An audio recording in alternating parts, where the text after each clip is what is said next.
अगर आपने अभी तक हमारा चैनल सब्सक्राइब नहीं किया तो अभी सब्सक्राइब करें और बेल आइकॉन को क्लिक करके हमारी लेटेस्ट वीडियोस के बारे में अपडेट जानें।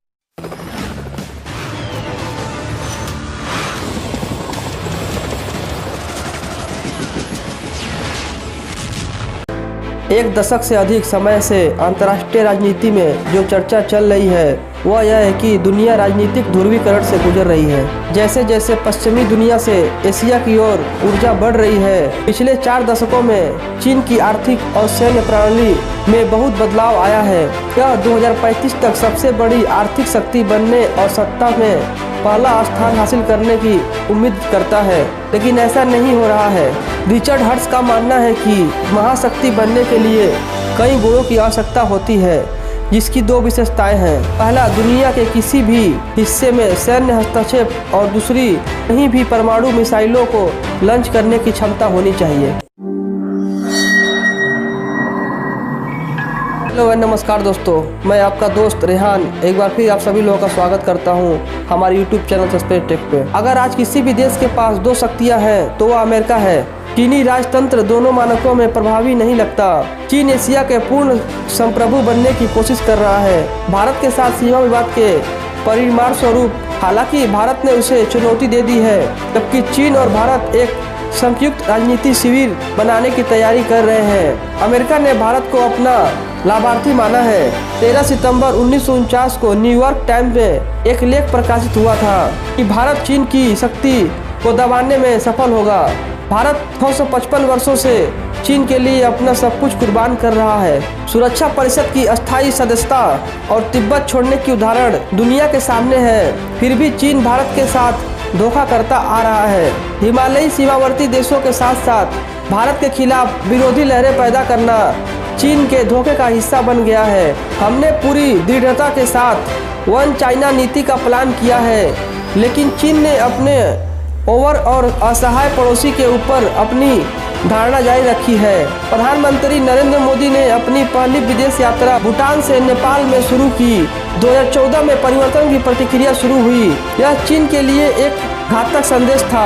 हिमालयी देश भारत की विशेषता, मित्रता और संपूर्णता का हिस्सा है। शीत युद्ध के युग ने भारत को दूसरे स्तर के देश में बदल दिया है। प्रधानमंत्री नेहरू और तत्कालीन रक्षा मंत्री मेनन ने भारत की विदेशी नीति को पूरी तरह से पाकिस्तान समर्थक बनाया। 1962 के युद्ध से पहले जब सेना प्रमुख चीनी आक्रमण के बारे में चिंतित थे, तब रक्षा मंत्री पाकिस्तान के साथ युद्ध के बारे में बात कर रहे थे। उन्होंने आगरा की लड़ाई से पहले यह बात कही, यदि हम 2014 से पहले भारत के हथियार का मूल्यांकन करते हैं तो भारत की रक्षा नीति स्पष्ट रूप से परिभाषित है। भारत के पास चीन से लड़ने की कोई तैयारी नहीं थी। डोकलाम के बाद सरकार ने कोशिश की, इसलिए चतुर्भुज के आयाम बनाए गए, जिसमें भारत, अमेरिका, जापान और ऑस्ट्रेलिया भी शामिल है। एशिया प्रशांत इंडो पैसिफिक में तब्दील हो गया। पूर्वी एशिया में भारत को चीनी पक्ष को जलाने में विशेष महत्व दिया गया था। चीन के पड़ोसी भारत के साथ सैन्य अभ्यास करने लगे। बदले में चीन ने भारतीय उपमहाद्वीपों में अपनी सैन्य उपस्थिति को मजबूत करना शुरू कर दिया। पाकिस्तान पूरी तरह से चीन की पीठ पर जोक की तरह डटा हुआ है। इसकी अपनी कोई अलग नीति नहीं है, लेकिन नेपाल चिंता की एक रेखा खींच रहा है। भारत नेपाल को चीन का पीछा लघु नहीं बना सकता। पिछले 5 महीने से चीनी सेना भारतीय सीमा में प्रवेश करने के लिए बेताब है। हाल ही में जब सीमा पर चीनी सैनिक की संख्या बढ़ी तो भारत ने भी अपनी ताकत दोगुनी कर दी। यदि भारत ने तिब्बत काट खेलना शुरू कर दिया तो चीनी राष्ट्रपति शी जिनपिंग की दिन की रोशनी एक झटके के रूप में आ सकती है। पिछले कुछ महीने में 5 शीर्ष चीनी नेता जो पोलित ब्यूरो के सदस्य हैं, उन्होंने तिब्बत का दौरा किया है और उन्हें सिखाया है कि भारत के साथ टकराव की तैयारी कैसे करें। तिब्बत के धार्मिक नेता और भारत में है और तिब्बत की निर्वासित सरकार भारत की है। तिब्बत के लोग अपनी मातृभूमि के लिए लड़ रहे हैं। अगर वे भारत में शामिल हो जाते हैं तो तिब्बती चीनी सेना को खत्म करने का काम कर सकते हैं। तिब्बती काट का उपयोग अब भारत के लिए भी महत्वपूर्ण है। यदि चीन सफल हो जाता है तो भारत दशकों तक शुतुरमुर्ग की तरह रहेगा।